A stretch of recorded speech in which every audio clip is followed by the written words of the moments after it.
Praise the Lord. கர்த்தர் நாமம் மகிமைப்படுவதாக. இந்த நாளிலையும் இந்த வாய்ப்பினை ஏற்படுத்தி கொடுத்த கர்த்தருக்கும் பாஸ்டர் டேனியல் அவருக்கும் கர்த்தருக்கும் நன்றி செலுத்துகிறேன்.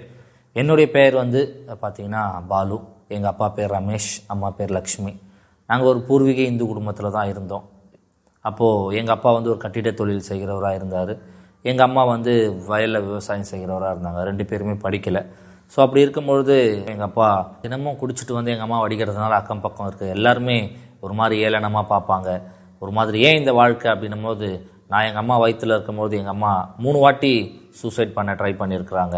அப்போது இவ்வளோ சொந்தங்கள் இருக்கும்பொழுதும் யாரும் எங்களை ஆதரவு கொடுக்கவோ அரவணைக்கவோ தேற்றவோ யாருமே இல்லாத நேரத்தில் தான் அநேக தெய்வங்கள் விக்கிரகங்களை போயிட்டு வேண்டியிருக்கிறாங்க. எங்களுக்கு சந்தோஷம் வேணும், சமாதானம் வேணும். ஆனால் எந்த கடவுளும் எங்கள் அம்மாவுக்கு ஒரு சந்தோஷத்தை தர முடியல. அப்படி இருக்கும்பொழுது தான் ஒரு பாட்டி மூலயமா, இட்லி விற்கிற ஒரு பாட்டி மூலயமா, இயேசுன்னு ஒருத்தர் இருக்காருமா, அவர் உங்களுக்கு சமாதானம் தருவார், சந்தோஷம் தருவார் அப்படின்னு அவங்க அந்த இட்லியை கொடுத்து எங்கள் அம்மாவுக்கு இயேசுவை பற்றி சொல்ல ஆரம்பித்தாங்க. அப்படி அவங்க இயேசுவை பற்றி சொல்ல சொல்ல எங்கள் அம்மா சொன்னாங்க, இந்த வெளிநாட்டு கடவுளாக எங்களுக்கு வேண்டாம், இவ்வளோ கடவுள் எங்களுக்கு இருக்குது அப்படின்னு சொல்லும் போதும் அவங்க அதை பெருசாக பொருட்படுத்தாமல் தினமும் அந்த இட்லி இலவசமாக கொடுத்து இயேசுவை பற்றி சொல்லிட்டு இருப்பாங்க. அப்படி சொல்லும் பொழுது தான் ஒரு நாள் பக்கத்தில் இருக்க ஒரு சபைக்கு அந்த பாட்டி எங்களை கூப்பிட்டு போனாங்க. அம்மா, ஒரு நாள் இந்த சபைக்கு பாருமா அப்படின்னு சொல்லும் பொழுது, அங்கே உள்ள ஒரு பாஸ்டருக்கும் அன்று இரவு தேவன் ஒரு சொப்பனத்தில் பேசியிருக்காரு. இந்த தெருவில், இந்த இடத்துல இப்படிப்பட்ட ஒரு பேரில் ஒரு மகள் இருக்காங்க, இவங்களை போய் பாருங்க அப்படின்னு சொல்லும் பொழுது, அந்த போதகரும் அவங்க மனைவியும் எங்கள் வீட்டுக்கு எங்கள் அம்மாவை சந்தித்து, நாளைக்கு நீங்கள் சபைக்கு வாங்கம்மா அப்படின்னு கூப்பிட்டு போகும்பொழுது எங்கள் அம்மா சரி எல்லாம் முடிஞ்சிச்சு, சரி கடைசியாக ஒரு வாட்டி போகலாம் அப்படின்ற ஒரு மைண்ட் செட்டோடு அந்த சபைக்கு போகும்போது ஆண்டவர் அந்த வசனத்தின் மூலமாக எங்கள் அம்மாவோட பேசியிருக்கிறாரு. எங்கள் அம்மாவுக்கு படிப்பறிவு இல்லை, படிக்கலை. ஆனாலும் அந்த வசனம், என் செட்டைகளின் கீழ் உனக்கு அவராலே நிறைவான பலன் கிடைக்கும் அப்படின்ற அந்த வசனத்தை அந்த போதகர் மெசேஜ் கொடுக்கும்போது அது அவங்களுக்கு ஒரு சமாதானம் இருந்திருக்கு. இப்போ யாராலையும் சமாதானம் கொடுக்க முடியாது, இந்த இயேசுவால் சமாதானம் கொடுக்க முடியுமா அப்படின்னு அந்த இயேசு அறிய ஆரம்பித்தாங்க. சபைக்கு போக ஆரம்பித்தாங்க. அநேக பிரச்சனை மத்தியிலும் இவங்க சபைக்கு போகும்போது இன்னும் பிரச்சனைகள் அதிகமாச்சு. நீ ஏன் வெளிநாட்டு கடவுள் போகிற? இன்னும் எங்கள் அப்பா அநேகமாக குடிச்சிட்டு எங்கள் அம்மாவை அடிக்க, பிரச்சனை பண்ண, துன்பங்கள், அநேக காரியங்கள் எங்கள் குடும்பங்களில் நடக்க ஆரம்பிச்சது. அப்படி நடக்கும் பொழுது நான் பிறந்ததை பார்த்தாவது எங்கள் அப்பா திருந்துவார் அப்படின்னு எங்கள் அம்மா நினச்சிருந்தாங்க. ஆனால் பச்சை உடம்புன்னு கூட பார்க்காம எங்கள் அப்பா தினமும் குடிச்சிட்டு அவங்கள அடித்து பிரச்சனை போராட்டங்கள் அதிகமானதுனால அந்த 4 மாத குழந்தைய தூக்கிட்டு திண்டிவனம் பட்டணத்திலிருந்து சென்னை பட்டணத்திற்கு எங்கள் அம்மா, எங்கள் பாட்டி, அந்த 4 மாத குழந்தை நான் 3 பேரும் ஒரு பஞ்சம் பிழைக்க நாங்கள் இந்த சென்னை பட்டணத்திற்கு வந்தோம். சென்னை பட்டணத்துக்கு வரும்போது யாரையும் எங்களுக்கு தெரியாது, ஒரு பால் வாங்க கூட காசு இருக்காது. அநேக நேரங்களில் எங்கள் பாட்டி கடைகளுக்கு வெளியே கொட்டப்படுற அந்த அழுகிய பழங்கள், காய்கறிகள் அதெல்லாம் எடுத்துகிட்டு தான் எங்கள் பாட்டி எனக்கு சமையல் பண்ணி தருவாங்க, எங்கள் அம்மாவுக்கு சமையல் பண்ணி தருவாங்க. இந்த மாதிரியான வாழ்க்கை தான் வாழ்ந்துட்டு இருந்தோம். அநேக சொந்தங்கள் பந்தங்கள் இருந்தோம். யாரும் எங்களை ஏற்றுக்கொள்ளலை, யாரும் எங்களுக்கு ஆதரவு தரல, சமாதானம் தரல. அப்படி இருக்கும் பொழுது தான் எங்கள் அம்மா ஒரு வீட்டில் வேலை செஞ்சுட்டு இருக்கும்பொழுது ஒரு பாடல் சத்தம் கேட்குது. அந்த என்ன பாடல் சத்தம் அப்படின்னு போகும்பொழுது தான் ஆண்டவர் ஒரு சபையை காட்டினார், ஏசிஏ சபையை. ஏசிஏ வேலைச்சேரியில் பாஸ்டர் செல்லக்குமார் அப்படின்னு சொல்லிட்டு அந்த போதகருடைய சபையை காட்டினார். அந்த சபைக்கு போகும்பொழுது தேவன் எங்கள் அம்மா கிட்ட சொன்னார், இதுதான் உன்னுடைய தாய் வீடு, நீ இங்கே இரு அப்படின்னும் போது எங்கள் அம்மா அந்த சின்ன வயசில் என்னை கூட்டிகிட்டு போயிட்டு ஒரு சைட்டில் வச்சுட்டு அந்த போதகர் வீட்டு வேலை செய்ய ஆரம்பித்தாங்க. அங்கே அந்த போதகர் மூலயமா தான் பாஸ்டர் செல்லக்குமார் அவங்க பசங்களுடைய சாப்பாடு, அவங்க பசங்க போடுற உடைகள் இதெல்லாம் போட்டு அவங்களோட சாப்பிட்டு அவங்க மூலியமாக தான் நான் வளர்க்கப்பட்டேன். அவங்க தான் எங்களை ஆதரித்து வந்திருந்தாங்க. ஸோ இப்படி சின்னதுலேருந்தே இயேசுவை பற்றி நிறைய சத்தியங்கள், நிறைய காரியங்கள் இருந்ததுனால எங்கள் அம்மா ரொம்ப ஸ்ட்ரிக்டாக இருந்தாங்க. சின்ன தப்பு பண்ணாலும் அடிப்பாங்க, நல்ல கண்டிஷனாக இருந்தாங்க. இப்படி இருக்கும்பொழுது என்னுடைய சின்ன ஸ்கூல்ஸ் படிக்கும் போதெல்லாம் நல்லா படிப்பேன், நல்ல பிள்ளையாக இருந்தேன். நான் 9th 10th அது வரும்பொழுது கெட்ட ஃப்ரெண்ட்ஸோடு சேர்ந்து சினிமா போகிறது, எங்கள் அம்மாவை எதிர்த்து பேசுகிறது, வேதத்தை வாசிக்காமல் இருக்கிறது, சபைக்கு போனாலும் முடிஞ்ச உடனே ஃப்ரெண்ட்ஸோடு போயிட்டு கபடி விளையாட போயிடுறது, இல்லை கெட்ட நண்பர்களோடு போயிட்டு எங்கேயாவது சண்டை, அந்த மாதிரியான என்னுடைய டிஸ்ட்ராக்ட் சிதற ஆரம்பிச்சுது. ஸோ இப்படியான என் வாழ்க்கையில் இருந்த நேரத்தில் அந்த வாலிப பருவத்தில் தேவையில்லாத நண்பர்கள், கெட்ட ஃப்ரெண்ட்ஸ், குடிக்கிற பசங்க கூட ஃப்ரெண்ட்ஸாக இருப்பேன், கஞ்சா அடிக்கிற பசங்க கூட ஃப்ரெண்ட்ஸாக இருப்பேன், தேவையில்லாத இடத்துல சண்டை போட்டுக்கிட்டு ரொம்ப ஒரு மாதிரி வித்தியாசமாக இருந்தேன். நல்ல ஒரு கிறிஸ்துவ பையனாக இருந்தாலும் தலையில் காலர் அடிச்சுக்கிட்டு ஃபேண்டெல்லாம் ஒரு மாதிரி போட்டுக்கிட்டு ரொம்ப ஒரு மாதிரி வாலிப பருவத்தில் துன்மார்க்கமாக ஜீவித்திருந்தேன், தேவையில்லாத நண்பர்களோட சேர்ந்து. இப்படி நான் விளையாட போகிறது, வேதத்தை மறந்தது, சபையை மறந்தது, இப்படி நான் இருக்கும்போது நான் 10th நல்லா படிக்கலை. நான் நல்லா படித்த பையன். 10th என்னுடைய படிப்புகள் எல்லாம் குறைய ஆரம்பிச்சது. நான் ஏன் இந்த சாட்சியை உங்களுக்கு சொல்கிறேன்னா, நமக்காக வாழ்கிற அம்மாவை இந்த காலத்தில் நம்மளும் எதிர்த்து பேசிடுறோம். அவங்க மனதிற்கு பிடிச்ச மாதிரி நம்ம வாழ்கிறதில்ல. நம்மளே நம்முடைய வாழ்க்கையை சீரழிச்சுக்கிறோம். இதுக்கப்புறம் என்னுடைய வாழ்க்கையில் என்ன நடந்து நான் சொல்கிறேன் கேளுங்க. 10th படிக்கும்பொழுது நாளைக்கு எக்ஸாம், பப்ளிக் எக்ஸாம். நான் போயிட்டு கபடி விளையாடிட்டு வந்து ஒழுங்காக படிக்காமல், நான் நிறைய மார்க் எடுக்கணும், நல்லா படிக்கிற பையன், நல்லா படிக்கணும் அப்படின்னு ஆசைப்பட்டேன். ஆனால் 10th என்னுடைய மார்க் வரும்போது ரொம்ப கம்மியாக வந்தது. 392 மார்க் வந்தது. ஸோ அந்த மார்க் வரும்பொழுது தான் என்னுடைய தப்பை நான் உணர்ந்தேன். ஐயோ, படிக்க வேண்டிய நேரத்தில் நான் படிக்கலையே, வேஸ்ட் பண்ணிட்டேனே. அப்போ அழுகுறேன். அப்போ அழுது எந்த பிரயோஜனமும் இல்லை. அதே போல் தாங்க இப்போ உள்ள நம்ம அநேக பிள்ளைகள் படிக்கும்பொழுது நம்ம படிக்க மாட்டோம். கடைசியாக உட்காந்து அழுது ஐயோ ஏன் அப்படின்னு கேட்டாலும் நம்முடைய வாழ்க்கையில் அது திரும்ப வராது. அதனால் படிக்க வேண்டிய நேரத்தில் நான் படிக்காததுனால கடைசியாக உட்காந்து நான் ஃபீல் பண்ணேன். ஸோ 10th மார்க் ரொம்ப கம்மியாக வந்துடுச்சு. ஸோ அந்த 10th ரிசல்ட் வரும்போது நான் சேலம் டேனிஸ்பேட்டில் ஒரு மீட்டிங்கில் இருக்கேன். அந்த மீட்டிங்கில் இருக்கும்பொழுது மூத்த மிஷினரி நவனிதர் அப்படின்னு சொல்லிட்டு ஒரு அண்ணன் இருக்காங்க FMBBயில். அந்த அண்ணன் கூட சேர்ந்து அநேக கிராமங்கள், அநேக இடங்கள் சென்று அந்த அண்ணனோட நாடக டீமில் நாடகம் பண்ணுவேன் நான். ஸோ அந்த அண்ணனோடு சேர்ந்து நாடகம் பண்ணுவேன். ஸோ அப்போ மே மாதம் நாங்கள் அந்த சேலத்தில் நாடகம் நடிக்க போகும்பொழுது என்னுடைய ரிசல்ட் வரும்போது நான் பார்த்து ரொம்ப அழுகுறேன். ஐயோ, ரொம்ப கம்மியாயிடுச்சே. அப்போ அன்று தான் ஆண்டவர் என்னோட பேசினார்.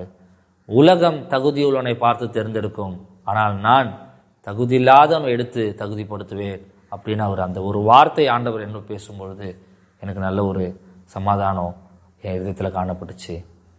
அப்போது அன்று இரவு 2014 அன்று இரவு நான் தேவனுக்கு என்னை ஒப்பு கொடுத்தேன்.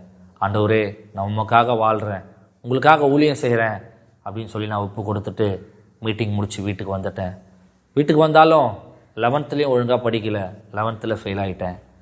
எங்கள் சார் எங்கள் அம்மாவை கூப்பிட்டு சொல்கிறாங்க, நல்லா படிக்கிற பிள்ளைம்மா, ஆனால் கெட்ட ஃப்ரெண்ட்ஸோடு சேர்ந்து ஒழுங்காக படிக்கலை, ஃபெயில் ஆகிட்டான். உங்கள் மூஞ்சை பார்த்து நான் இவனை 12th போடுறேன், எப்படியாவது பாஸ் பண்ணணும்னு சொல்லுமா அப்படின்ட்டு. 12th பாதி நாள் தான் ஸ்கூலுக்கு போனேன். பாதி நாள் கெட்ட ஃப்ரெண்ட்ஸோடு சேர்ந்து சண்டை போட்டுக்கிட்டு அடித்தடி அப்படி இருக்கிறதுனால ஸ்கூலுக்கு வர வேண்டாம் அப்படின்னு என்னை கொஞ்ச நாள் நிறுத்திட்டாங்க. எக்ஸாம் வரைக்கும் வீட்டிலேயே இருந்து படித்து தான் எக்ஸாம் போய் எழுதினேன்.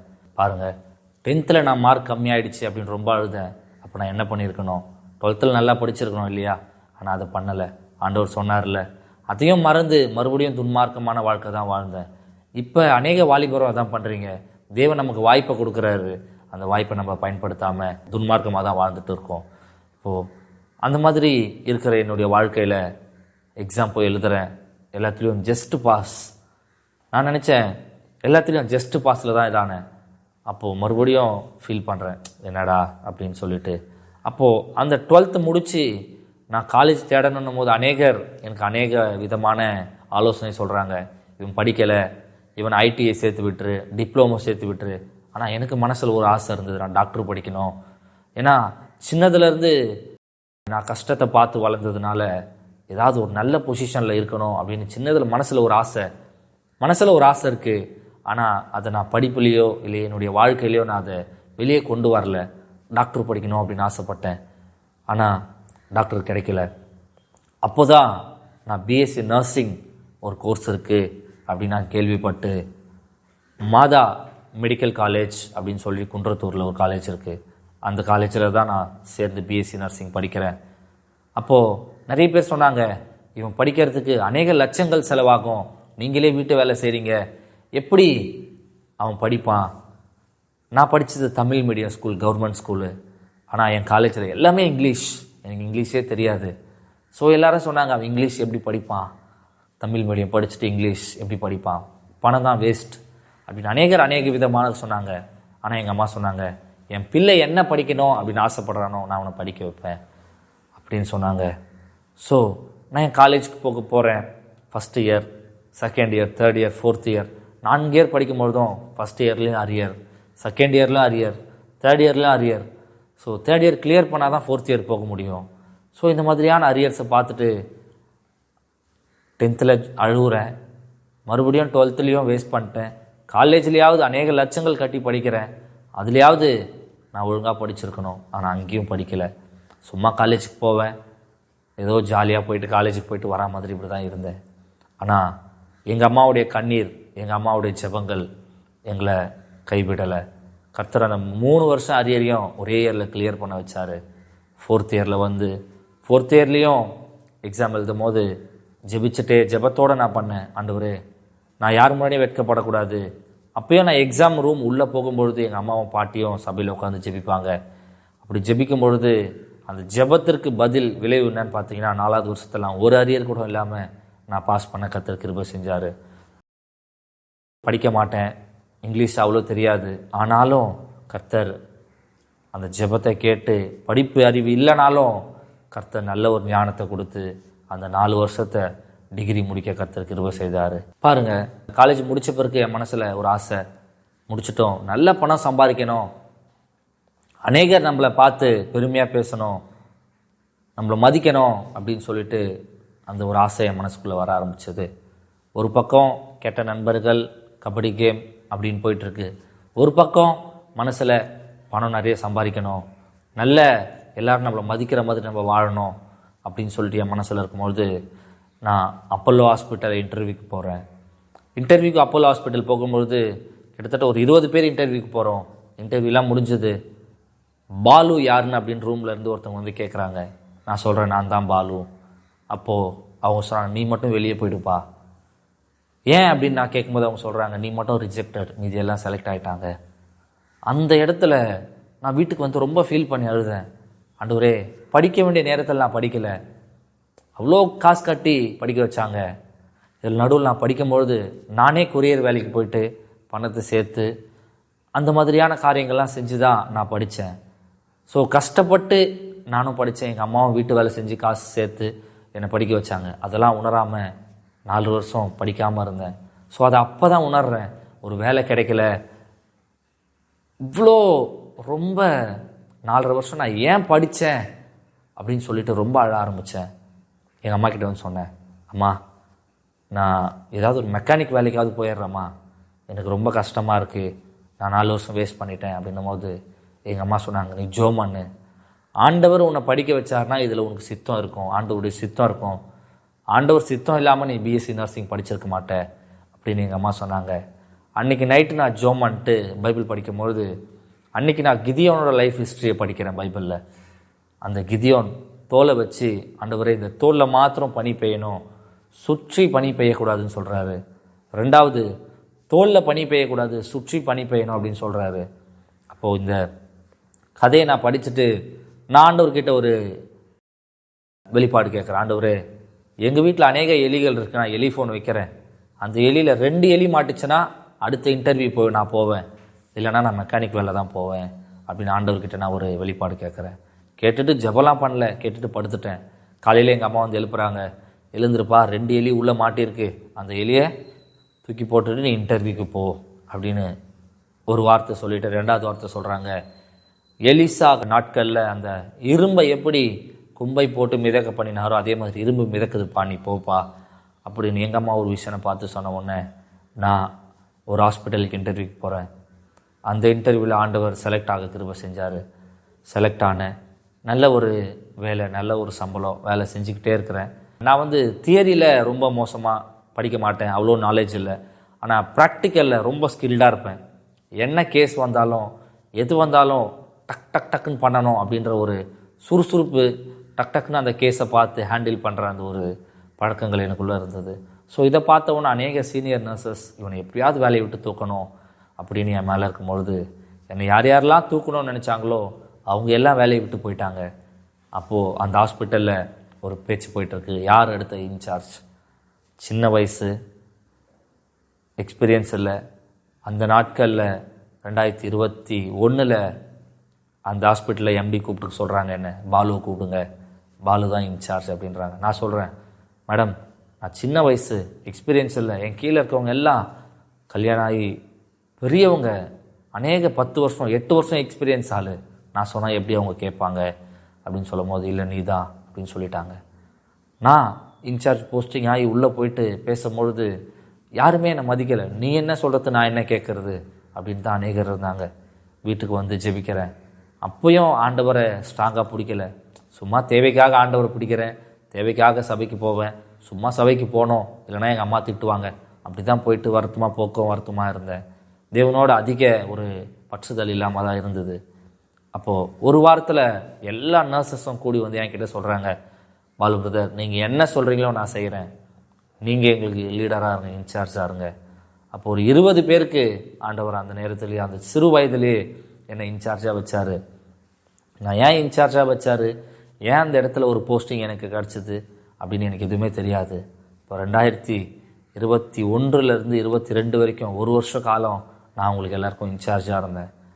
அப்போது அந்த இன்சார்ஜாக இருக்கும்போது எனக்கு ஒரு ஆப்பர்ச்சுனிட்டி வருது. ஃபாரின்லேருந்து, கத்தார்லேருந்து ஒருத்தவங்க ஃபோன் பண்ணுறாங்க, உங்கள் ப்ரொஃபைல்ஸை பார்த்தோம், ரொம்ப நல்லா இருக்குது, உங்களுக்கு நாங்கள் வேலை கொடுக்கலாம் அப்படின்னு முடிவு பண்ணியிருக்கோம், நீங்கள் கத்தாருக்கு வந்துடுங்க அப்படின்னும் போது எனக்கு ரொம்ப சந்தோஷம். அவங்க கொடுத்த அந்த ஃபீஸ் இதை பார்க்கும்போது எனக்கு ரொம்ப ஆனந்தமாக இருந்தது, மகிழ்ச்சியாக இருந்தது. மாதம் 1.5 லட்ச ரூபா தரோம் தம்பி, நீங்கள் வந்துடுங்க அப்படின்னோடனே, 1.5 லட்ச ரூபா நம்ம வேலைக்கு போயிடலாம் அப்படின்னு பிளான் பண்ணி பாஸ்போர்ட் எடுத்தாச்சு. விசாக்கு ப்ராசஸ் போகுது, எல்லா ப்ராசஸும் போயிட்டுருக்கு. சரி, ஆண்டவர் நம்மளை அழைச்சாரே 2014 நம்ம ஊழியத்துக்கு ஒரு இடத்துல அர்ப்பணித்தோமே, அங்கே போயிட்டு ஆண்டவருக்கு நன்றி செலுத்தலாம் சொல்லிட்டு 2022 நான் அதே இடத்துல டேனிஷ் பெட் சேலத்தில் மீட்டிங்க்கு போகிறேன். போகும்போது முதல் நாள் மீட்டிங் நல்லா இருந்தது. 2வது நாள் மீட்டிங்கில் ஆண்டவர் என்னோட பேசினார். வடநாட்டில் அநேக மிஷினரிஸ் கஷ்டப்படுறாங்க, மருத்துவ வசதி இல்லை, நீ எதுக்கு டாக்டர் ஆகணும்னு ஆசைப்பட்ட, இப்போ நர்ஸாக இருக்க, எதுக்கு அப்படின்னு தேவன் என்னோட பேசினார். ஏன் அப்படின்னா, நான் ஊழியத்துக்கு ஒரு மருத்துவ மிஷினரியாக போவேன் அப்படின்னு அர்ப்பணித்து தான் இந்த சயின்ஸ் கோர்ஸ் எடுத்தேன். அதனால தான் நர்ஸ் படித்தேன் நான். ஸோ அதை விட்டுட்டு பணத்துக்கு பின்னாடி போனதை ஆண்டவர் என்னோட பேச ஆரம்பித்தார். ஸோ அந்த 2வது மீட்டிங்கில் என்ன அறியாமே நான் அழுது ஒப்பு கொடுத்துட்டேன். ஆண்டவரே நான் வேலையை விட்டுறேன், ஃபாரின் போகிற அந்த தாட்டை விட்டுறேன், நான் ஊழியத்துக்கு வந்துடுறேன்ப்பா. சபையில் பாட்டு பாடலை, ஊழியம் செய்யலை, சண்டே ஸ்கூல் எடுக்கலை, எந்த எக்ஸ்பீரியன்ஸும் இல்லை. ஆனால் உடனே சொல்லிவிட்டு ஆண்டவரே ஊழியத்துக்கு வந்துடுறேன் அப்படின்னு சொல்லிவிட்டு அந்த 3 நாள் மீட்டிங்கும் ஆண்டவர் என்னோட இடைப்பட்டார். 3 நாள் மீட்டிங் முடிஞ்ச உடனே எங்கள் அம்மாவுக்கு ஃபோன் பண்ணி சொல்கிறேன், அம்மா ஊழியத்துக்கு போகிறேம்மா அப்படின்னு சொல்லிட்டேன். ஃபாரினுக்கு ஃபோன் பண்ணி, சார் எனக்கு நல்ல ஒரு வேலை கிடச்சிருச்சு, நான் இதெல்லாம் விட்டுறேன் சார், எனக்கு இனிமேட் ஃபோன் பண்ணாதீங்கன்னும் போது, என்ன வேலைப்பா கிடச்சிதுன்னும் போது நான் சொன்னேன், வடநாட்டில் ஒரு நல்ல ஒரு ஹாஸ்பிட்டலில் வேலை செய்ய போகிறேன் சார் அப்படின்னு. அவங்க என்னை திட்ட ஆரம்பித்தாங்க. திருப்பி நான் வேலை செஞ்ச ஹாஸ்பிட்டலுக்கு வந்து ரிசைன் லெட்டர் கொடுக்குறேன், எங்கள் எம்டி கிழிச்சி குப்பையில் போட்டார். டேய் நீ பைத்தியக்காரனாடா, சின்ன வயசில் நல்ல சம்பளம் வாங்குற, நல்ல பொசிஷனில் இருக்க, நீ ஊரை சுற்றணுமா, வருஷத்தில் 1 மாதம் நானே உனக்கு ஸ்பான்சர் பண்ணுறேன், நீ போயிட்டு ஊரெல்லாம் சுற்று, மறுபடியும் வேலைக்கு வந்துடு அப்படின்னு எங்கள் சார் சொன்னார். நான் சொன்னேன், இல்லை சார் நான் அங்கே போனோம் அப்படின்னும் போது அநேகர் எனக்கு ஆஃப்னாட்டாக தான் இருந்தாங்க. உனக்கு என்ன தெரியும், எதையாவது ஊழியம் செஞ்சுருக்கியா, உனக்கு தெரிஞ்சது தமிழ், ஹிந்தி தெரியுமா, ஹிந்தி தெரியாது, இங்கிலீஷ் தெரியுமா, தெரியாது, அங்கே போயிட்டு என்ன ஊழியம் செய்வேன், யாரை பார்ப்பேன், என்ன பண்ணுவேன் அப்படின்னு சொல்லிட்டு அநேக காரியங்கள் என்னோட பேசும்போது நான் ஆண்டவர்கிட்ட சொன்னேன், ஆண்டவரை ஊழியத்துக்கு ஒப்பு கொடுத்துட்டேன், என்னை அழைச்சது நீங்கள், இனிமேட்டு நீங்கள் என்னை நடத்துங்க அப்படின்னும்போது நான் ஸ்போர்ட்ஸ் மேனாக இருந்தேன். ஸோ அந்த நேரத்தில் ஊழியம் அப்படின்னு நான் ஸ்டார்ட் பண்ண உடனே என்னுடைய உடம்பில் அப்பெண்டிக்ஸ் அப்படின்னு சொல்லிட்டு ஒரு பிரச்சனை வந்தது.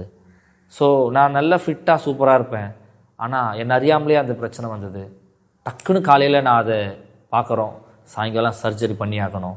அப்போ சர்ஜரி பண்ண கையில் ₹1 காசு இல்லை, என்ன பண்ணணும்னும் போது சடனாக ஒரு டாக்டர் ஃபோன் பண்ணி, தம்பி உங்களுக்கு நான் ஃப்ரீயாக பண்ணிடுறேன்டா சர்ஜரி அப்படின்னு சொல்லிட்டு ஃப்ரீயாக பண்ணார். ஸோ அப்போ இந்த ஆப்ரேஷன் பண்ணும்போது எல்லாம் சொல்கிறாங்க, பார்த்தியா ஆண்டவர் சித்தம் இல்லை நீ ஊழியத்துக்கு போகிறது, ஆனால் ஆண்டவரே தடுக்கிறாரு அப்படின்னு நிறைய பேர் சொல்ல ஆரம்பித்தாங்க.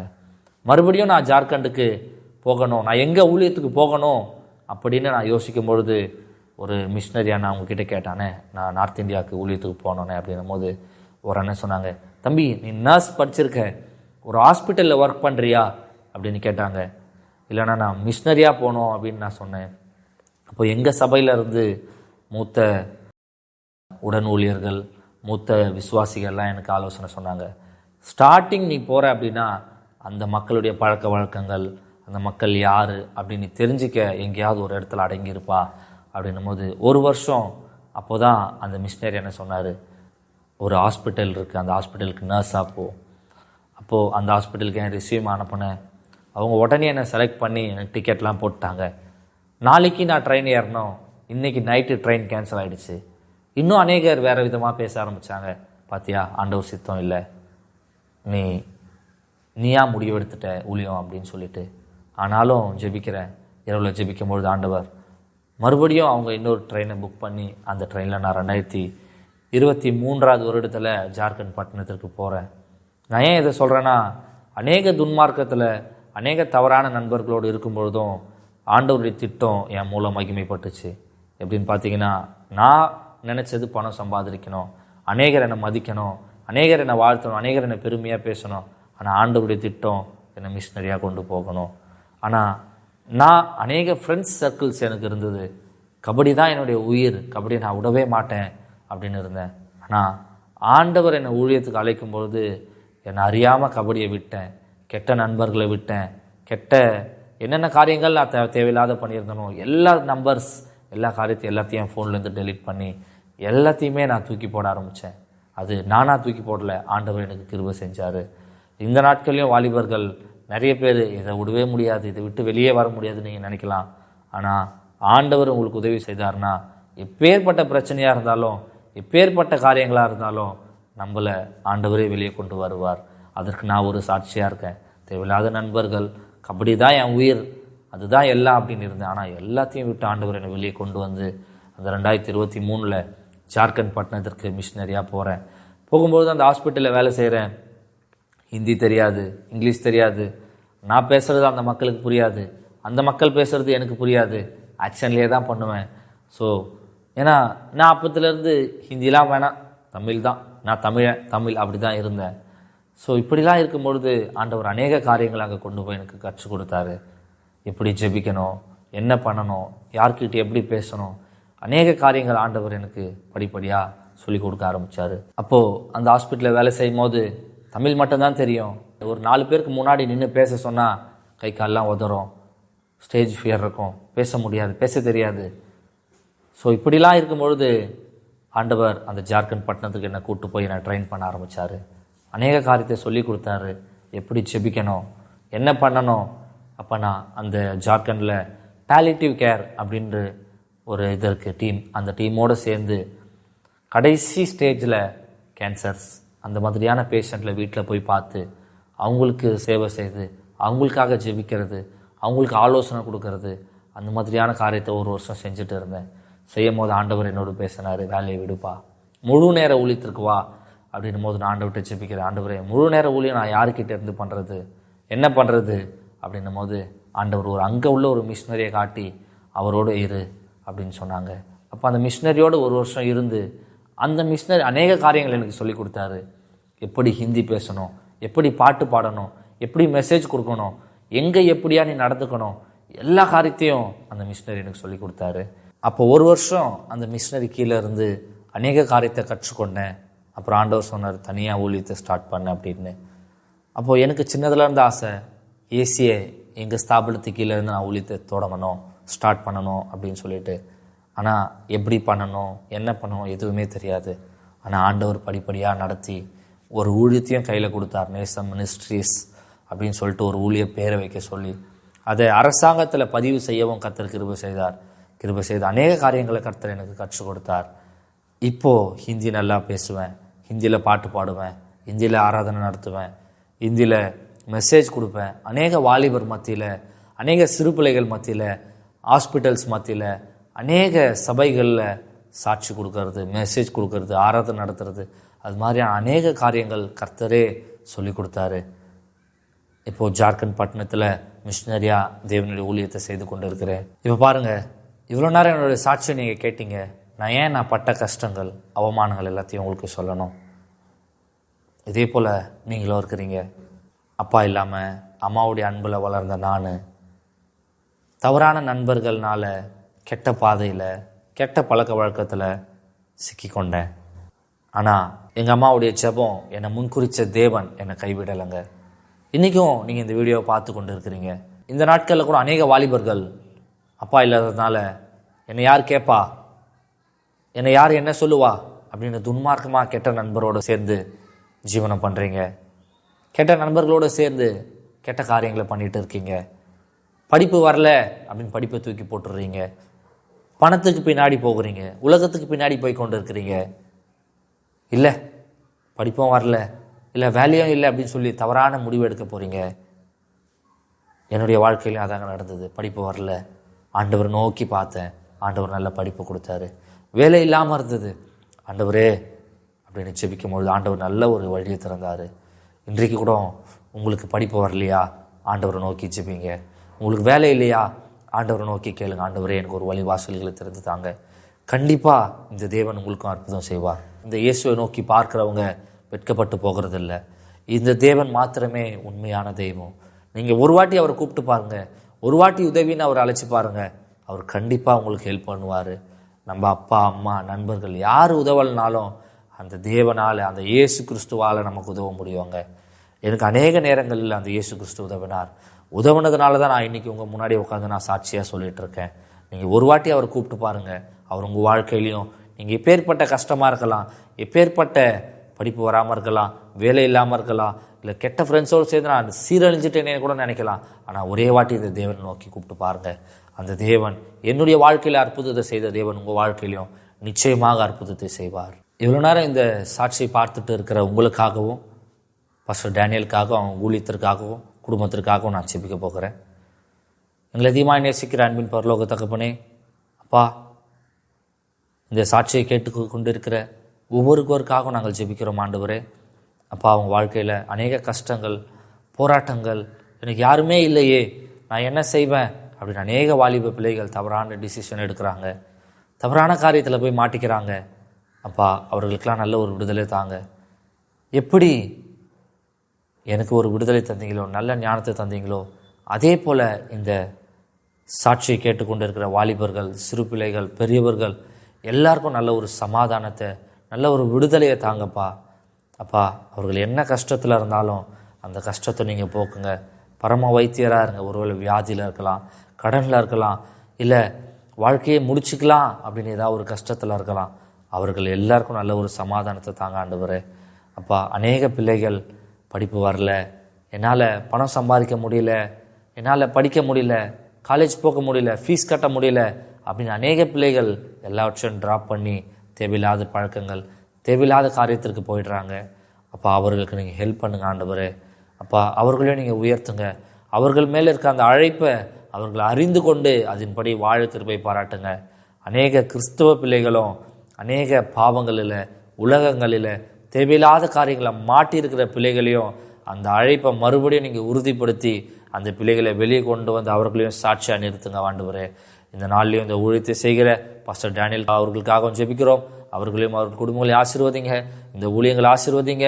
இல்லை இந்த ஊழியர்கள் அநேகருக்கு பயன்பட, இந்த ஊழியங்கள் மூலம் அநேகர் ஆசீர்வதிக்கப்பட தேவன் கிருபை பாராட்டுங்க.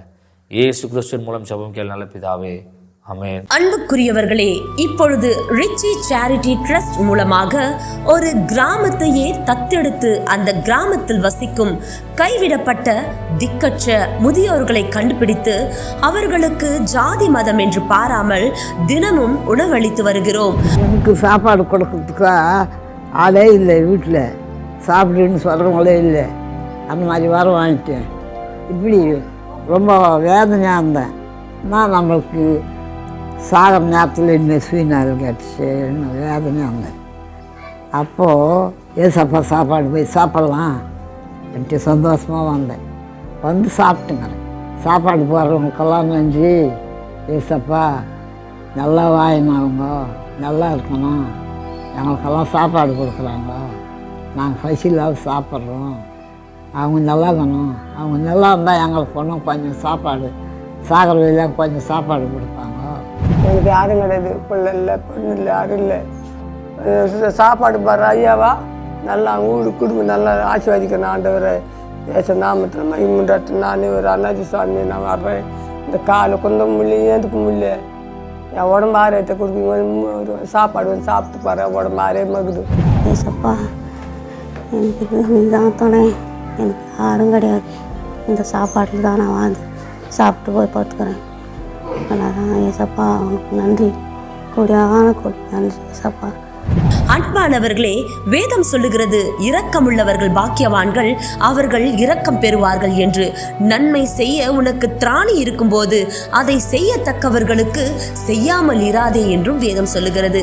அது மட்டும் இல்லைங்க, ஏழைக்கு இறங்குகிறவன் கர்த்தருக்கு கடன் கொடுக்கிறான் என்றும் வேதம் சொல்லுகிறது. உங்களுக்கு ஒரு அன்பான வேண்டுகோள், நீங்களும் இது போன்ற அநேக கிராமங்களில் ஒருவேளை உணவு கூட இல்லாமல் முதியோர்கள் கஷ்டப்பட்டு வருகிறார்கள். இந்த கைவிடப்பட்ட முதியோர்களுக்கு உணவளிக்க விருப்பமுள்ளவர்கள் இந்த மகத்தான ஊழியத்தில் இணைந்து கொள்ள அன்புடன் அழைக்கிறோம். தொடர்புக்கு 7200713563. கர்த்தர் தாமே உங்களை ஆசீர்வதிப்பாராக. ஆமேன்.